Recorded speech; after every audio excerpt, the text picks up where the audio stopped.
Welcome young viewers. Let's try to quickly recapitulate what we learnt in the last class. We talked about healthy relationships, magnanimity of human self and acceptance. Now let's try to look into the critical part of this novel and try to analyze the character, the themes, plot and the whole structure of the novel based on different parameters. Now, the second part of the novel introduces us to different elements used by the writer and to the interesting perspectives of the writer himself. The outlook is so mature and impressive that one cannot deny his observations, which paint a true picture of life and the complexity of relationships.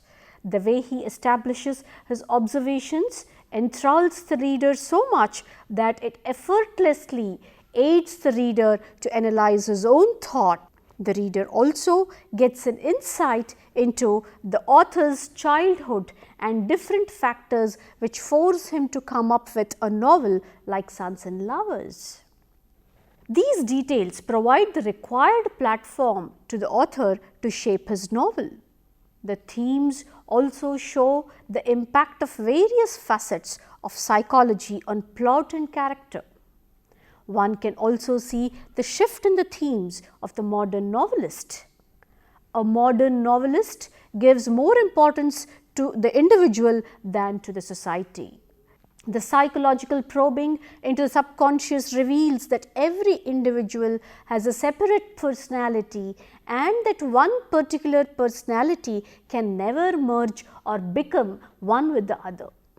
Lawrence points out that those individuals must fully realize themselves as individuals before they can come into any true contact with the otherness of the individuals. This module takes up the study of an array of styles, techniques and literary elements employed by the author. The thoughts expressed in the novel get life from Lawrence's observations of the society he lived in and the experiences which played a key role in shaping his personality. Unless one is adept enough to decode the subtle signs and signals of the human psyche, it is difficult to write a novel which both challenges and offers solutions to its readers. Be it characters, rich descriptions of nature, techniques of probing, the inner depths of human mind, the author seems to have handled all these with utmost ease.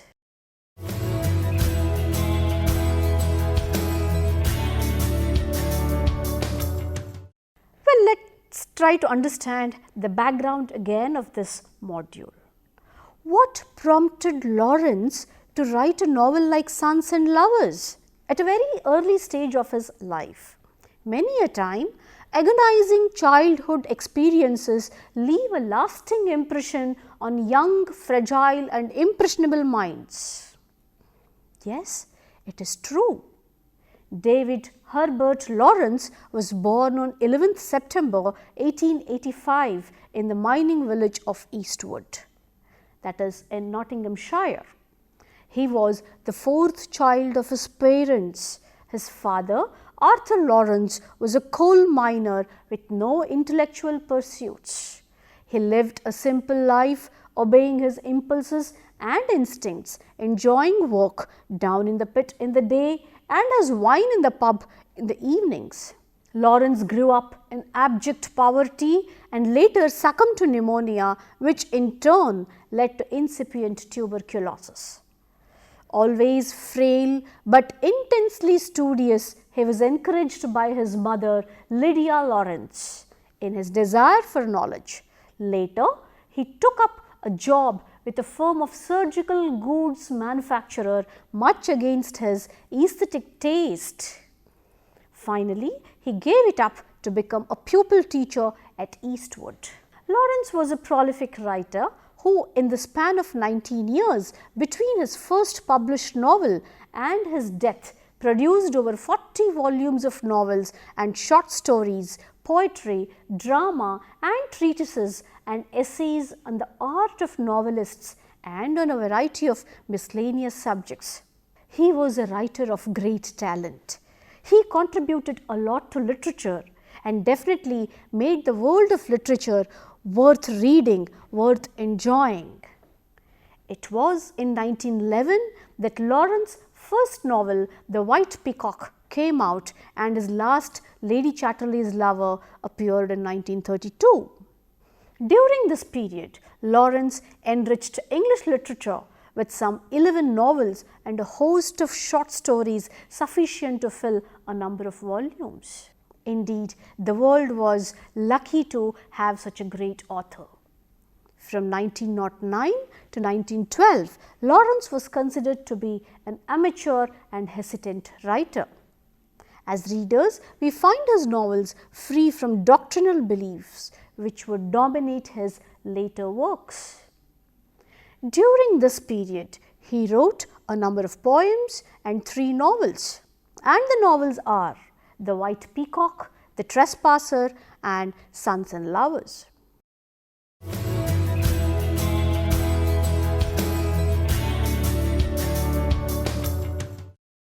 Now let's go into the details of characterization and symbolism. The main features of Lawrence's characterization as reflected in Sons and Lovers are lifelikeness, study of the psyche, sexuality, sadism, love, hatred, and ambivalence of the characters. Well, young learners, it's not very easy to peep into the human mind and sketch the characters, but Lawrence was really good at this. Readers were always in awe or are always in awe at the psychic revelations. Characters would speak. The reader would immediately get connected with the theme, with the characters, and he experienced a great joy while reading his novels. But at the same time, their externals, appearances, personality traits, outlook, social considerations, economic problems also find a place in his works. Imagine the huge canvas he had in mind while writing his novels. He was a gifted writer. Thus, Lawrence comes up with a fine blend of traditional and modern elements in his characterization. The author uses a unique technique. He gives direct descriptions which enriches the imagination of the reader, and then wonderfully he places them indirectly in different situations and makes them talk. He was definitely one among those writers who made the world of literature rich, enjoyable, and memorable. The world of literature is indebted to Lawrence forever. Thus, we are told about Morrell's nice ways of doing physical work, his warm way of telling stories, and on the other hand, Mrs. Morrell tells us of his unclean feet and his brutal habits. Unless the writers have this great skill of keen observation, it is difficult for anybody to sketch the details of each character in such a subtle way. The impressionistic technique of character delineation is also employed. To be exact, there are 7 important characters, and out of these 7, 4 characters play a very prominent role in novel Sons and Lovers. They are Paul, Miriam, Clara, and Mrs. Morrell. The characters are shown in the Battle of Sexes. Nearly all the significant characters have been described from within using an emotionally oriented style. When it comes to symbolism, he beautifully talks about shimmeriness of life. What does it mean? Let me explain, or let me quote Walter Allen. He says it is described as the moment of life itself. See how beautiful the quote is, or his interpretation is. Lawrence attempts to push expressiveness beyond the possibility of language. It is the style that he intelligently chooses. Interesting poetic similes and metaphors abound, some of them new and startling. When the ordinary sources of languages fail him, he makes extensive use of suggestive symbols, rich with overtones of feeling and hidden correspondence of thought. This is possible only by those writers who understand their own self and connect with the immediate world and the society successfully, and Lawrence was one among them.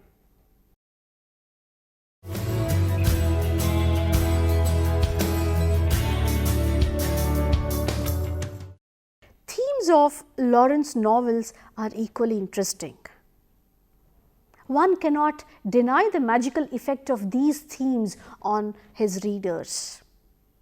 He makes use of Freud's theory of Oedipus complex, which forms the very basis for exploring Paul's relationship with his mother. Completing the Oedipal equation, Lawrence adds a twist to the Oedipus complex. Mrs. Morrel is also actively involved in it. She desires both William and Paul in peculiarly romantic ways and does not allow them to enjoy the company of their girlfriends. How funny! Can we imagine any mother doing this to her son? At the end of the novel, Paul takes a major step in releasing himself from his Oedipus complex. He was trapped. He was sandwiched between his mother and his girlfriend Miriam. Finally, he takes an extreme step. He intentionally overdoses his dying mother with morphine, but also subverts his Oedipal fate, since he does not kill his father, unfortunately, but his mother. Another interesting theme that spices up the whole novel is the theme of bondage. What do we mean by this term? Let's see how Lawrence understands this particular term bondage and uses this as a theme very successfully in his novel Sons and Lovers. Lawrence discusses bondage or servitude in two major ways. What are they? They are social and romantic. Social obligations such as status of being a woman and industrialism stifle Gertrude Morrel. She complains of feeling buried alive. Well, many women feel this. It's not only Gertrude Morrel. This is a feeling which affects many women. A logical lament for someone married to a minor, and even the children feel they are in a tight place of anxiety. Many families, many children pass through this traumatic stage. Some they are able to come out of this complex situation, some they are able to fight, and some they get trapped and die. Romantic bondage seems to be the dominating element in the novel. What do we mean by this? What does writer means by this? Complementing the theme of bondage is the novel's treatment of jealousy. This particular negative feeling is beautifully treated by the writer in his novel Sons and Lovers. All three major characters experience the negative emotion of jealousy, which is like bondage. Lawrence was also adept in talking about contradictions and oppositions. Lawrence sketches contradictions, and they emerge so easily in human nature, especially with two great dominating emotions, love and hate. Paul vacillates between hatred and love for all the women in his life, including his mother at times. See how complex the human mind is. The most difficult thing in the world is to understand the human mind. Till today, no human could claim, yes, I have understood the human mind. Mrs. Morrel initially takes the hearty, vigorous Morrel because he is so far from removed from her dainty, refined intellectual nature. His innocence attracts Mrs. Morrel. That's how she falls in love with this miner. The decay of the body also influences the spiritual relationships. Look at the different dimensions of human mind that Lawrence dealt with. These are all complex areas of human mind. Unless the Lawrence experiences, or this indicates that Lawrence has experienced all these in his personal life. Writers' minds are very sensitive. Unless you are sensitive to the immediate world, it becomes very difficult for us to sketch the character in the works we take up. But Lawrence did this very successfully and beautifully. When Mrs. Morrel dies, Paul grows more sensitive, though he still refuses to look at her body.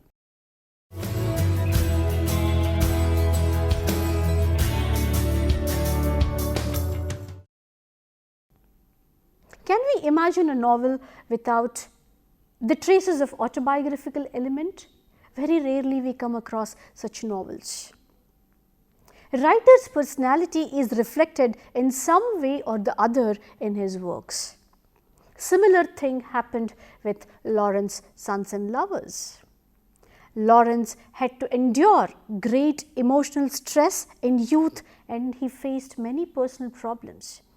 He was a tortured soul for how many years? For full 45 years of his life.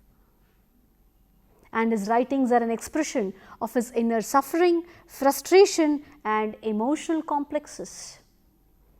They are all in the nature of personal revelations, some more, some less. But the autobiographical note runs through them all. The most striking feature of Lawrence's characters, says E. Albert, is the resemblance they bear to their creator.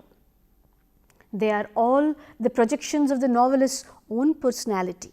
Paul Morrell in Sons and Lovers, R.L. Somers in Kangaroo, and Birkin in Woman in Love are clearly projections of himself. Look at the canvas. How beautiful his strokes are, how vivid they are, how colorful they are, how deep they are. In his other characters too, there are many similarities. They share his darkness and bitterness of spirit, and like him, they live passionately and fully. Art to him was art for his sake. How beautifully he has interpreted, or how beautifully the critics have interpreted his works. Lawrence's environment as a child and as a young man played an important part in conditioning the personality of the novelist of the future. Lawrence's environment as a child and as a young man played an important part in conditioning the personality of the novelist of the future. It's very important for us to have a happy childhood, but most of us are not lucky. Lawrence was also unlucky. His childhood was turbulent, disturbing. The domestic front was torn by parental conflict, and as a result, Lawrence probably concluded that relationship between men and women was a form of conflict and not a natural expression of harmony. The early experience made him an anti-feminist. Look at the impact of impressions on young mind. It's very important to have a happy childhood. I repeat again. But how many of us are fortunate? Lawrence's style is painted with strokes of satirical flashes, particularly against women. His experiences were such. He was forced to think, or he was forced to become anti-feminist. His descriptive power is best seen in his painting of natural scenery. This practice may appear pleasing to his admirers, but is likely to prove exasperating to many sensitive readers. Lawrence's style was lively. He could get connected to his readers very easily. It was a cakewalk for him. His prose is poetic, vivid, and animated with passion. He is the master of language, of the inevitable phrase, and of spontaneous music and rhythm. But he is not free from mannerism, and also from his habit of repeating certain phrases and epithets. But this repetition is very natural to the author.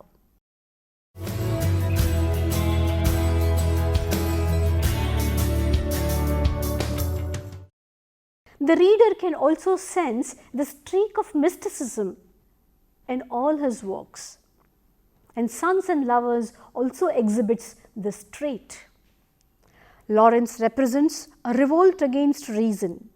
He was sensitive to the subtle and mysterious forces that are unknown to men, control the great movement of humanity. He therefore saw things differently from his contemporaries. This proves that he was a gifted writer and he displayed creative streak very frequently in his works. A vein of mysticism runs through his thought process. Disapproving the contemporary civilization, he seeks to achieve a blend between mind and matter, flesh and spirit, male and female. He has his own outlook of life to offer, his own solution to the basic problems of human existence, his own vision of man's existence with his fellows and with the universe beyond himself. How many of us can comprehend universe beyond our thinking levels? Very few of us can understand the metaphysical world. Lawrence was good at it. He excelled many times. He combined a violent hatred of the values of modern mechanized civilization with a love of the primitive and the natural and a passionate belief in the importance of the development of unique individuality. Scoring the merely intellectual faculties, he placed his trust in the experience of the senses, which for him seemed to gain in value as they become more violent. Well, this was quoted by Albert. Irritated with the intellectuality of a civilized man, he pleads with the individuals to return to the natural habit of living. By paying some heed to the mystic implications of being as being, he requests his readers not to violate this natural rule. His own appeal is to the heart rather than to the head. This shows how emotional, how sensitive he was to the matters of heart, a wonderful trait of every successful writer. He seeks to persuade his readers by sensitizing them to different hues of emotions. Bonamy Dobry has beautifully summarized his whole philosophy in the following words. Throughout his career, he had been anti-materialistic, since material for him blunts sensibility. He is for shearing away the impulses, and he rejects Christianity and Platonism with equal scorn. He is, in short, anarchic, but anarchic with a formative purpose. He would like to find a new religion. What a beautiful quote. Today, we are chased by materialistic world. We have become bundle of desires. We have become insensitive to those soft feelings which humanity demands. As a result, we have become cruel. We have become barbaric. He pleads his readers to give importance to matters of heart, to be away from the world of materialism, to take interest in the divine elements of life. That makes you human. How beautiful his outlook was towards life.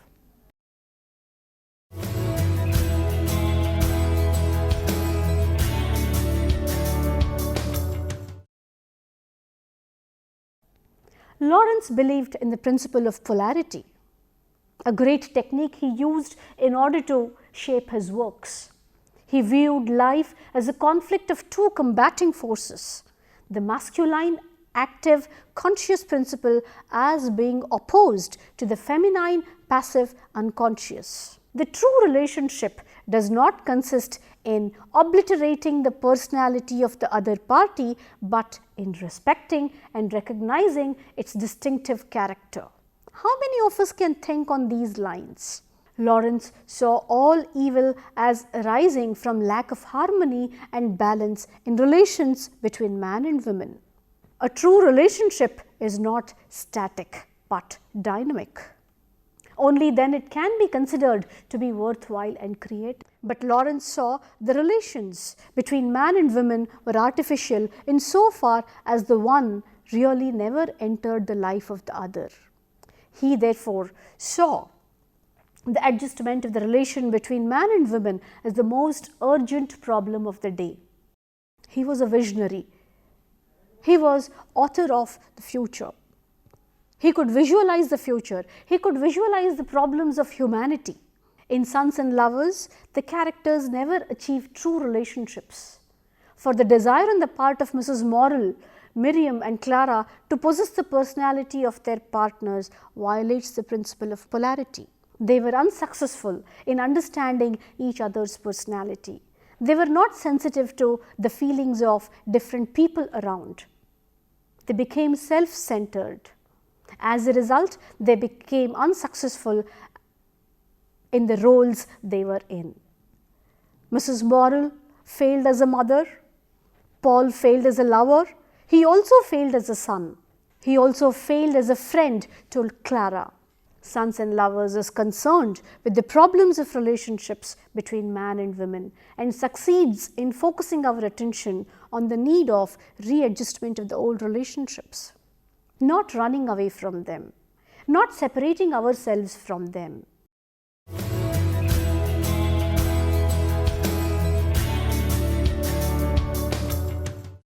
Well, the interesting story of Sons and Lovers concludes on an interesting note. In its plain and straight form, the novel is the social and psychological study of the lives of miners in a village of Eastwood. It is a study of their inexplicable relations and sex life. The first part of the novel, up to the death of William, is a picture of industrial working class life. Lawrence describes two stages of English industrial development: the small scale, manageable, quasi-paternalist system, which still had some consideration for human feelings and genuine human relations, and its suppression by huge mechanistic organizations that inevitably negate the life of men who are engaged in them. Nevertheless, the novelist has proved through the story of Paul and Clara, Miriam, Mrs. and Mr. Morrel that it is easier to lead a smooth life of mutual adjustment in an agrarian society than in an industrialized society. The novel also is a book about modern civilization. It is deeply concerned with the forms and perversions of love of the modern society. The novelist is deeply concerned with the maladjustments of life, the suppressions and deformities of modern life. He finds two polarities running throughout human life: light and darkness, male and female, love and hate. And he prescribed a reconciliation for the vital fulfillment of men and women. Lawrence felt that all evils arise from the lack of such reconciliation and adjustment. Such maladjustments are the root cause of the tragedy of modern life. Lawrence once wrote, "I can only write what I strongly feel about, and that at present is the relation between men and women. After all, it is the problem of today, the establishment of new relations or the adjustments of old ones between men and women." Thus, Lawrence sees human relations essentially in terms of conflicts, and he explores ways and means to understand them. Thus, Lawrence sees human relations essentially in terms of conflict, and he explores ways and means of adjusting old relations and establishing new ones. I am sure you must have enjoyed the captivating summary of this wonderful novel. Thus, Lawrence sees human relations essentially in terms of conflict, and he explores ways and means of understanding relationships and old relations and establishing the new ones. Well, young learners, we have come to the end of the second module. I hope you enjoyed the summary of this great novel, and I am sure you must have learnt and got many signals to better your life from this novel. Thank you, one and all.